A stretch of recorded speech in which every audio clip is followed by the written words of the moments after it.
Shalom e bem-vindos a Via Rapta Israel, uma frase do hebreu que significa amarás a Israel. Esperamos que vocês fiquem conosco durante os próximos 30 minutos, porque nosso professor Dr. Baruch vai compartilhar um estudo expositivo da Bíblia. Dr. Baruch é professor titular no Instituto Zera Avraham, com sede em Israel. Ainda que todas as aulas no Instituto são dadas em hebraico, o Dr. Baruch fica feliz em compartilhar este estudo semanal com dublagem em português. Para mais informações sobre nosso trabalho em Israel, visite nosso site amarasaisrael.org. Fiquem agora com o Dr. Baruch e a aula de hoje. Uma das melhores maneiras na qual você pode investir seu tempo é na oração. Mas isso só será verdade se você estiver orando corretamente. Não seria grandioso se tivéssemos uma só passagem da Escritura. Não falo de algo largo, de múltiplos capítulos, mas só uma breve passagem da Escritura que nos ensine desde a perspectiva de Deus, com as palavras do próprio Messias sobre como orar. E se pudéssemos entendê-lo, e de fato podemos, se fôssemos o suficientemente firmes para aplicar isso em nossas vidas, seria algo revolucionário, transformador, que realmente nos mudará. E isso é justo o que temos nessa passagem das Escrituras no livro de Mateus, capítulo 6. Aqui encontramos a oração do Senhor. Muitos de nós podemos recitá-la de cor, mas a pergunta é, realmente a entendemos? Compreendemos por que essas palavras estão aqui e as estamos aplicando em nossas vidas para que nossas vidas sejam realmente transformadas pelo poder da oração? Bem, dito isso, tomem suas Bíblias e vamos comigo ao livro de Mateus, capítulo 6. Mateus, capítulo 6. Iniciaremos no versículo 9. Iniciamos esse versículo na semana passada, onde vimos um mandamento, e justo isso, um mandamento do Messias. Vejamos com atenção essa passagem. Lemos. Portanto, assim devem orar. Não é uma sugestão. Ele está nos dizendo que essa é a maneira na qual devemos orar. Todas as nossas orações, e podemos orar por uma variedade de coisas, mas todas as nossas orações, em última instância, devem se alinhar com essa verdade, esses objetivos, essa revelação. É como oramos. Os motivos da nossa oração e da revelação que devemos ter quando oramos. Assim que diz, uma vez mais, versículo 9. Portanto, assim devem orar. Pai nosso, que estais no céu. Por que ele diz Pai nosso? Primeiro e principalmente, já falamos disso muitas vezes. Ao ouvir a palavra Pai, o que deve vir à nossa mente? Provedor. Na oração, encontramos a provisão de Deus. Se não somos pessoas que oram fielmente, não podemos esperar muito no sentido da provisão. Mas uma vez que nos comprometemos, e se você está a cargo de algum ministério, é o líder de alguma congregação, algum grupo de oração, ou o que seja, deve entender o quão importante é a oração. Porque você, como líder, uma das coisas que pensam em primeiro lugar sobre as pessoas que ocupam uma liderança é sobre os recursos. Tenho o suficiente? Essa organização conseguirá cumprir suas obrigações financeiras? E uma das formas de conseguir é em oração. Quando oramos, podemos esperar a provisão de Deus se oramos adequadamente.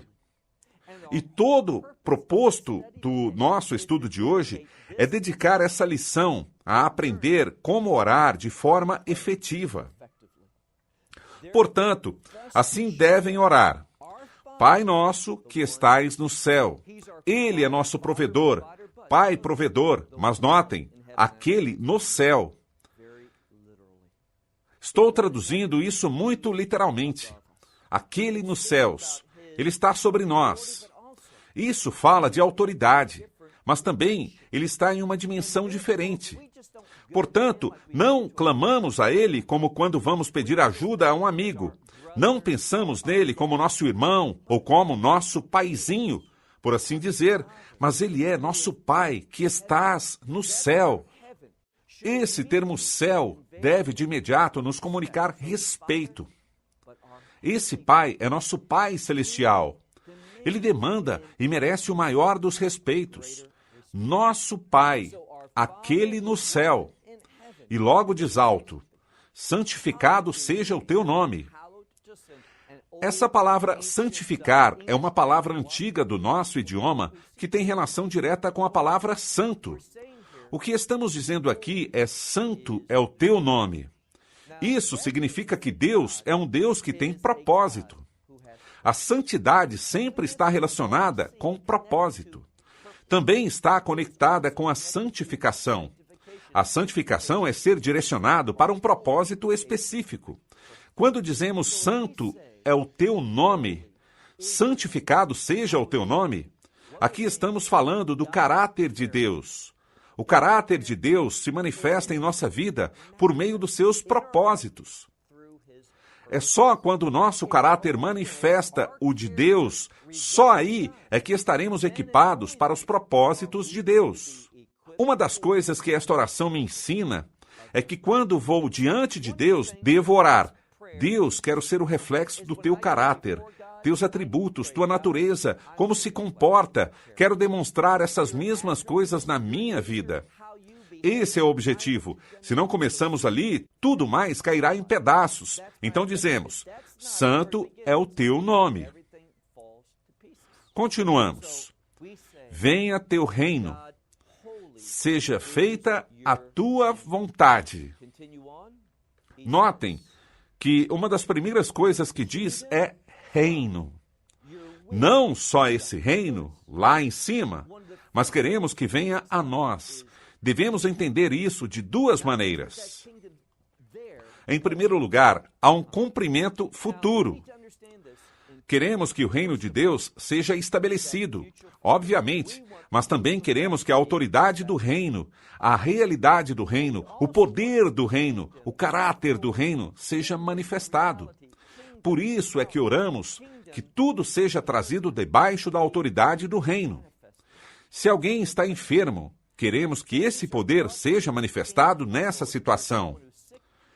Esse poder sana, restaura e lança fora tudo que é contrário à vontade de Deus. Assim que venha teu reino. E notem, que seja feita a tua vontade. Existe uma estreita relação entre a vontade de Deus e o estabelecimento do seu reino, e que a realidade do seu reino seja manifestada em uma situação. Então, se você não está interessado na vontade de Deus, detenha-se, porque você se desqualificou a si mesmo de ser uma mulher ou um homem de oração. Primeiro, e principalmente, as orações que serão ungidas, que serão respondidas por Deus com poder e com uma provisão poderosa, devem estar relacionadas com a vontade dele. Temos um objetivo de reino. E esse objetivo de reino sempre é uma manifestação da vontade de Deus. Diz, e seja feita a tua vontade, assim na terra como nos céus. Versículo 11. Quando estou orando com sinceridade, objetivamente, eu quero que uma perspectiva santa se instale em minha vida nessa situação, nesse problema, no que seja, ou que a santidade seja manifestada. Quero que a autoridade do reino seja dada, esse poder. Quero que a vontade de Deus seja feita. Só quando temos essa mentalidade que podemos passar ao versículo 11. Do que o versículo 11 fala? Bem, vamos ler ele com atenção.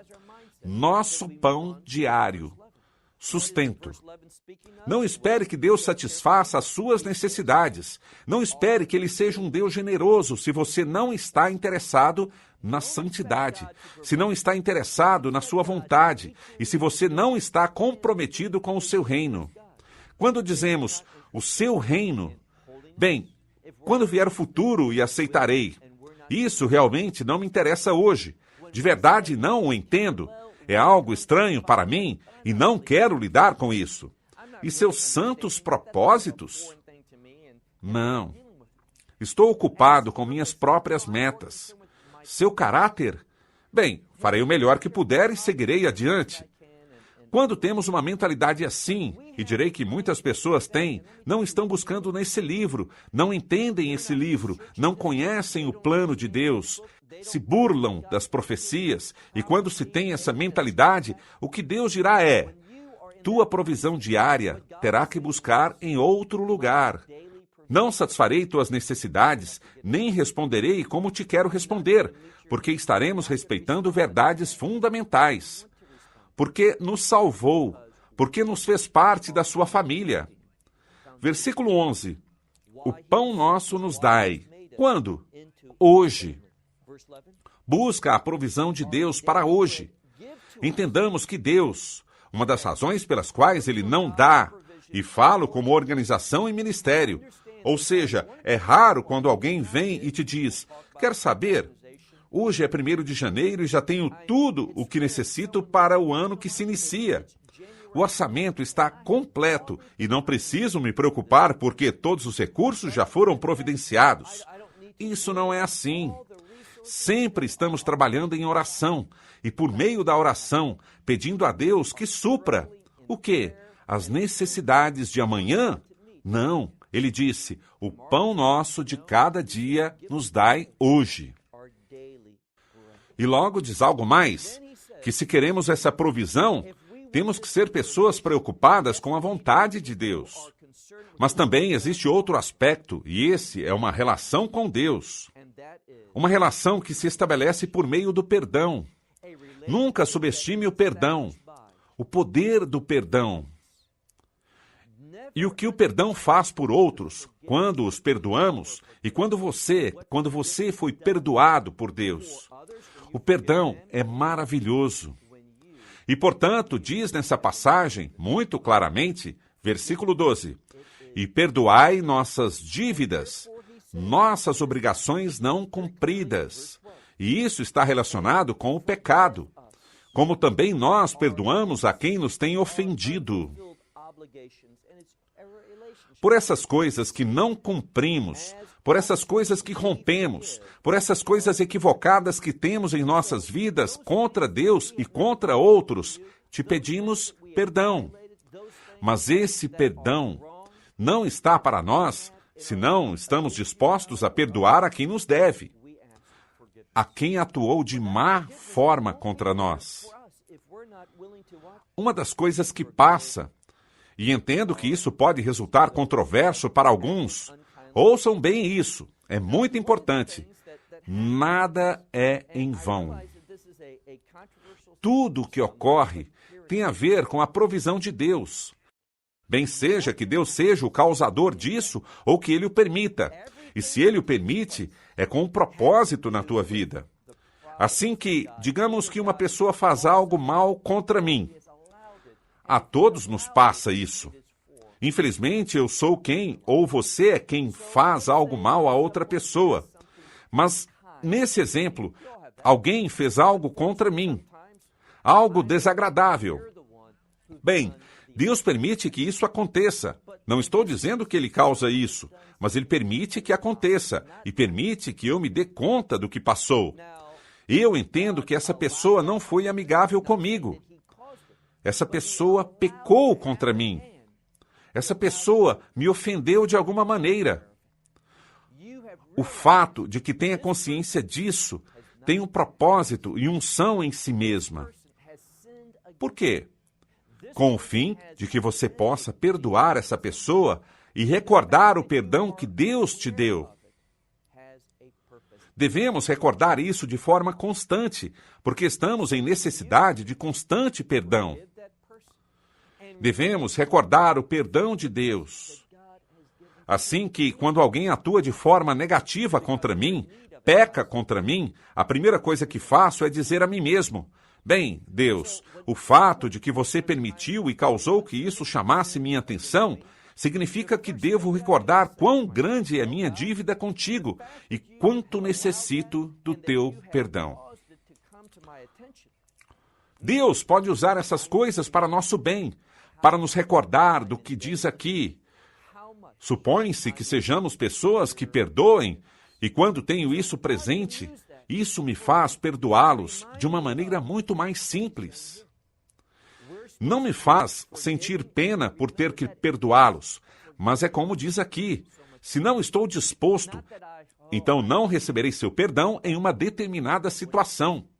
Não estou falando de salvação, de que a perderei, mas que quando caminhamos na falta de perdão, isso traz efeitos adversos a nossas vidas. Queremos perdoar, experimentar o perdão de Deus. Versículo 13, diz aqui, e não nos deixe cair em tentação. De novo, essa é uma declaração controversa, mas devemos entendê-la de maneira adequada. Deus não causa a tentação. Deus não diz, vou colocar essa pessoa em uma situação onde seja tentada a pecar. Isso não é o que ele diz. O que diz é, Deus não me permita. Isso é o que implica esta oração. Não me deixe ir à tentação. Deus não me permita ser submetido à tentação. Protege-me disso. Não queremos experimentar a tentação. Assim que oramos, Deus nos guarda da hora da tentação. E continua, mas livrai-nos do mal. Podem ver como a Escritura se enriquece? Aqui nos ensina duas coisas. Nessa oração que diz, não me mande à tentação, mas livra-me do mal. Ali entendemos algo. Deus está nos ensinando que quando enfrentamos a tentação, e isso acontece o tempo todo, não é mesmo? Experimentamos esse desejo. Algo acontece que desperta essa paixão que sentimos por qualquer coisa.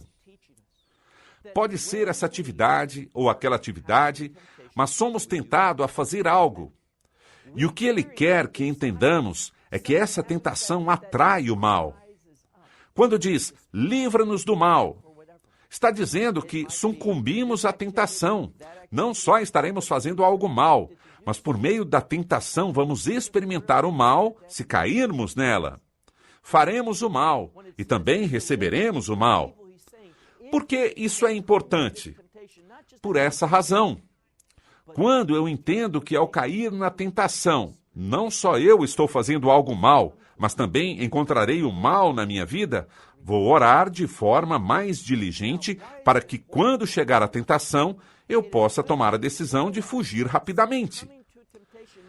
Uma passagem muito importante é o que vemos aqui, quando diz, e não nos deixeis cair em tentação, mas nos livra do mal, porque teu é o reino.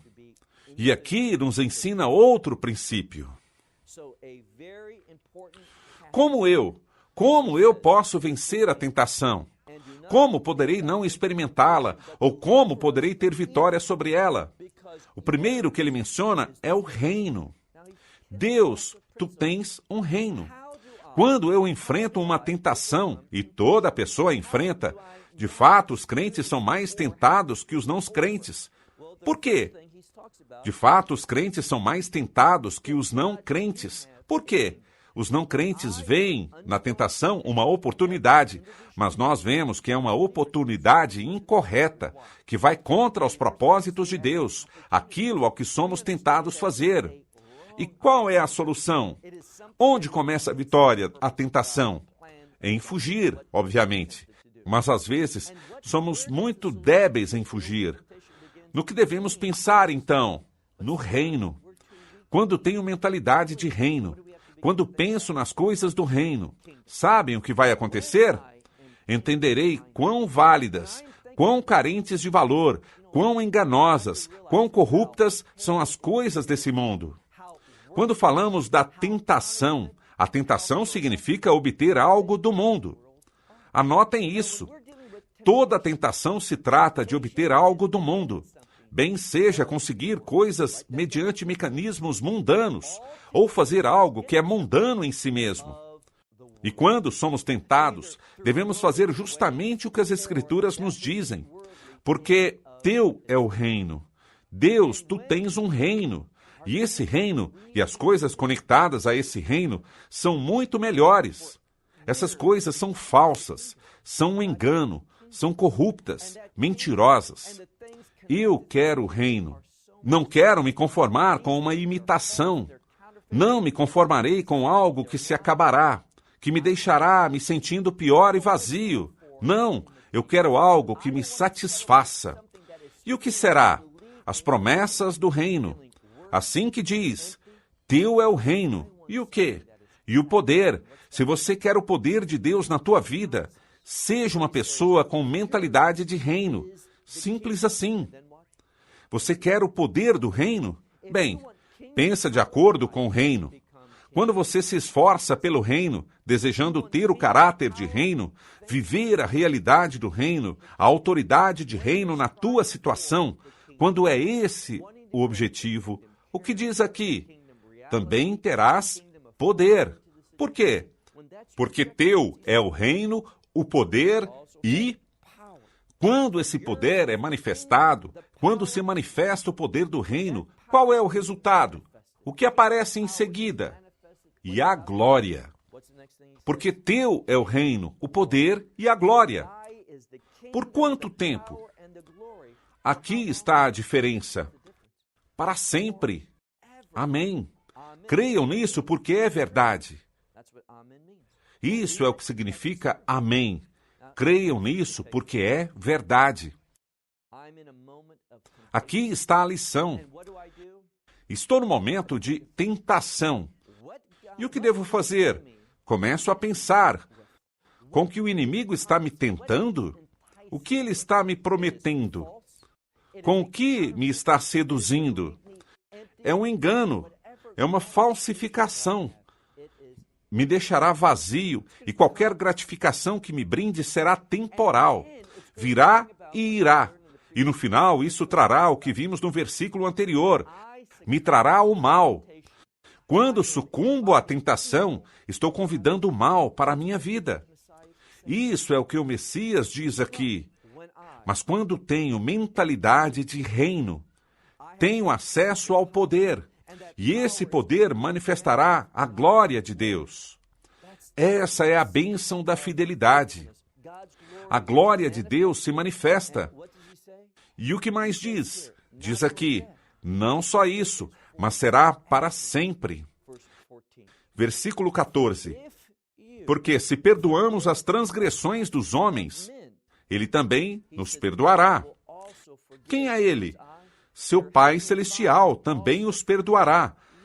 Mas se vocês não perdoam as transgressões dos homens, tampouco seu Pai Celestial perdoará suas transgressões. Que declaração tão importante! Devemos ser pessoas, com efeito, perdoadoras, por natureza. E que perdoemos rápido, porque se não o fazemos assim, a falta de perdão trará um efeito negativo sobre nós. Entendamos o que diz. A razão pela qual conclui essa oração dessa maneira é porque nossa relação com outros é crítica com respeito à nossa relação com Deus. Relações rompidas, conflitos com os outros. E sabemos que com relação ao matrimônio, a Bíblia diz que quando um esposo está em conflito com a sua mulher, quando a relação não está em paz, isso atrapalha as suas orações. Isso é certo, mas entendamos que quando estou em conflito com outras pessoas, isso também afetará a minha vida de oração. Bem, até onde nos dirigimos? Não teremos tempo para desenvolver isso com profundidade, mas veremos brevemente o versículo 16. Esse versículo, logo de haver falado da oração e sobre como orar, o que falaremos agora? Falaremos do jejum. E vemos algo. Vemos que o jejum e a oração sempre vão de mãos dadas. Veremos que alguns manuscritos gregos falam do jejum, mas não agregam a palavra oração.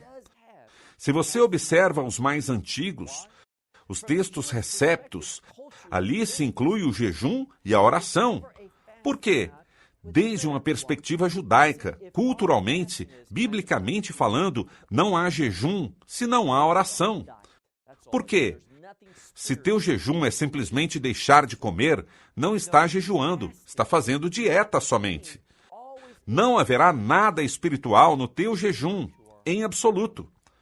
Jejuar, deixar de comer, sempre para nós tem a ver com nossa vida de oração. O jejum e a oração vão de mãos dadas. Eu jejuo porque isso impactará a minha habilidade para orar.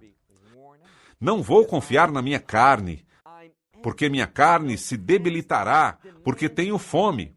Estou vazio. O jejum demanda que eu descanse no espírito, não no corpo. E a oração será mais ungida. Não serão orações motivadas ou baseadas no natural, mas no sobrenatural.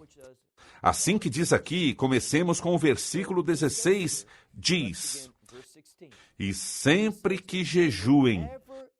E a implicação é que devemos jejuar. Existe o jejum em comunidade quando fazemos de forma pública. E toda a comunidade jejua por certos dias. Por exemplo, o Purim. Se você não conhece desse tema, tem a ver com o livro de Esther. E sabemos que Esther jejuou 3 dias. Assim que quando chega o dia festivo, quando recordamos a vitória de Deus, deu ao seu povo nos dias de Mordecai e Esther. E recordando isso, fazemos um jejum comunitário. E há outros eventos no calendário, o calendário bíblico. Por exemplo, no livro de Zacarias, ele menciona 4 dias de jejum. E esses dias de jejum são igualmente acompanhados pela leitura das Escrituras e a oração. Assim que não existe jejum sem oração. E veremos na Escritura, uma vez mais, sempre que jejuarem, não sejam como, e de novo diz, não sejam como os hipócritas. Ou seja, poderíamos jejuar de uma maneira incorreta, e do mesmo modo que um jejum apropriado terá um magnífico, uma mudança poderosa em nossa situação e orações, quando jejuamos de maneira inapropriada.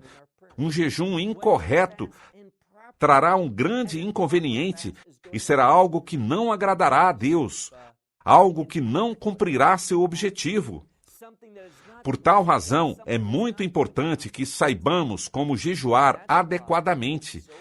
E isso é o que aprenderemos no próximo estudo, quando avançaremos nesse 6º capítulo do livro de Mateus, aprendendo mais do Sermão da Montanha para receber sabedoria e viver corretamente. Fechamos com isso. Até a próxima semana. Shalom, desde Israel.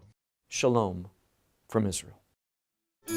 Esperamos que você tenha desfrutado da aula de hoje e que possa compartilhá-la com outros. Te convidamos a participar e nos acompanhar a cada semana, a esta hora e por este canal, em mais um episódio de Amarás a Israel. Para mais informações em português, visite amarasaisrael.org, onde encontrará muitos outros estudos realizados pelo Dr. Baruch. Até a próxima semana. Que Deus, nosso Messias e Yeshua, nosso Senhor Jesus Cristo, te abençoe durante a sua caminhada com Ele. Shalom, desde Israel.